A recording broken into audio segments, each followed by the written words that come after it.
Hey, welcome back, friends. A lot of you guys, I realize, follow the channel because of the work we've done testing weight distribution hitches. We've done that for several years now. I think we're up to 11 different hitches that we've tested. The question I get now, quite often actually, is do I even need a weight distribution hitch? So we're going to try to answer that question today.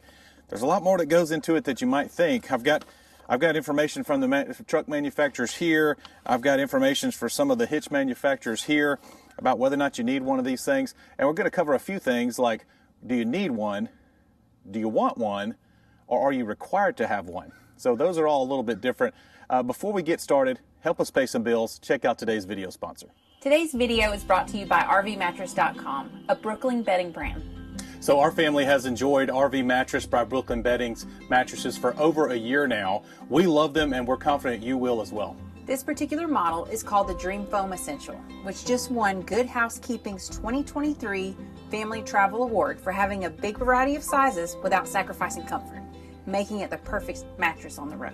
With your RV Mattress by Brooklyn Bedding, you get a 120-night sleep trial and a 10-year warranty. For our family, the RV is our place to recharge for the next day. So a comfortable night's rest is important, not just for mom and dad, but for the kids too. Thank you, RV Mattress by Brooklyn Bedding, for sponsoring today's video. Whoa, let me go ahead and stop the video right there. Our code WANDERING used to be good for 20% off.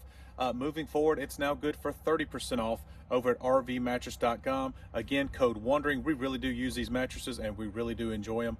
Now, let's get back to today's video. All right, guys, I've done a ton of research on this, and information on this is not exactly easy to find, but hopefully this video will help you in that regard. I'm going to break this down into two different categories. The first category is, what do the truck manufacturers, what do they suggest? What do they require?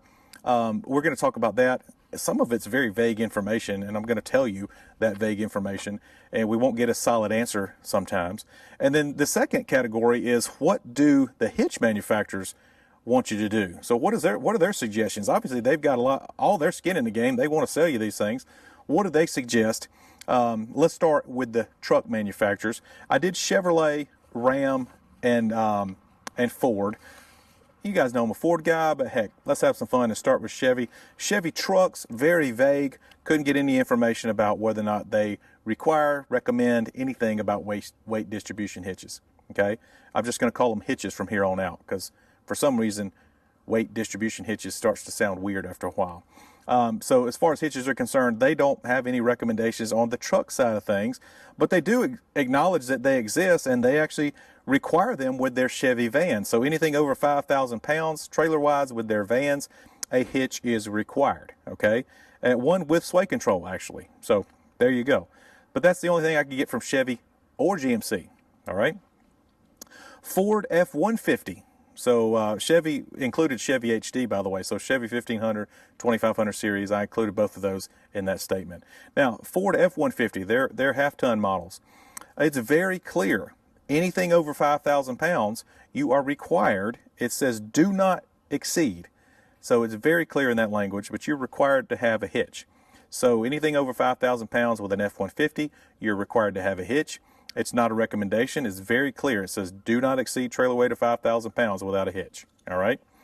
Now, Ford Super Duty, a little bit more vague. They don't recommend one necessarily. They certainly don't require one.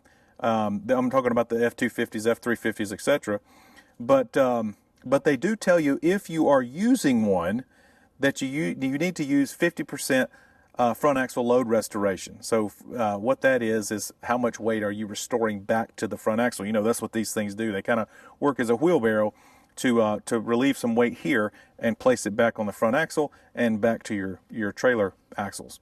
So yeah, nothing specific about needing or wanting or requiring a hitch, but it just tells you how to use it if you do use one. Okay, so that's Ford Super Duty. Ram 1500. Very clear here, weight distribution hitch is recommended for trailers over 5,000 pounds. Again, it says recommended. So Ford was a little more strict, do not exceed 5,000 pounds without one.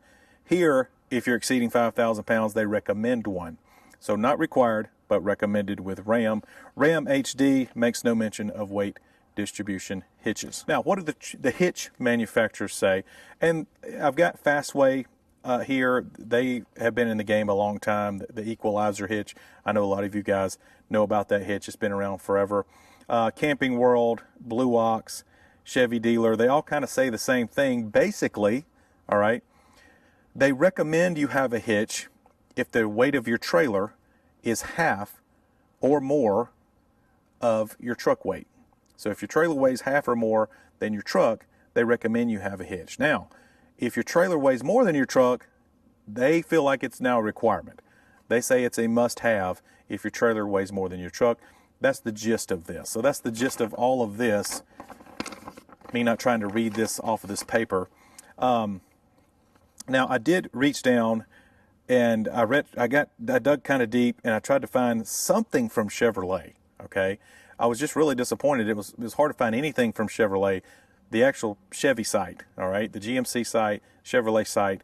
Now you can go into blogs and forums and all that, but you don't know what you're going to get there. Okay, I did find something kind of official. It's from a dealer. It's a Chevy dealer, legit Chevy dealer, and basically it says the same thing that the hitch manufacturers say. If your trailer weighs 50% to 100% of what your truck weighs, it's recommended. If your trailer weighs more than 100% of your truck's weight, it's required in their mind. So, yeah, there you go. So you've got the truck manufacturer's suggestions. You've got the hitch manufacturer's suggestions. What about me? What do I think? Well, I'm kind of going to err on the side of the hitch manufacturers. I think that it's better to have one than not have one. Pretty simple there. And I think the half weight rule for your trailer, if your trailer weighs 50% or more than your truck, I'd probably go with one. That would be my suggestion. You've already spent thousands of dollars on the trailer. You've already spent way too much on a truck. Gosh knows their prices are ridiculous. You know, $1,000 hitch, $800 hitch, it's probably a good idea. So that's kind of where I land, having towed with them and without them. I definitely think they're worth $800, $1,000, $1,200. So, especially the ones that I like the best. So anyway, I hope that was helpful. Err on the side of safety, right? All right, guys, this is the last video of 2024, and I think I've succeeded in thanking you guys every single video. That has been a goal of mine this year. This has been a year of thankfulness for me and my family, and we really are grateful for you guys. I hope you guys have a great new year, and cheers to a wonderful 2025. Thank y'all. Be safe. See ya.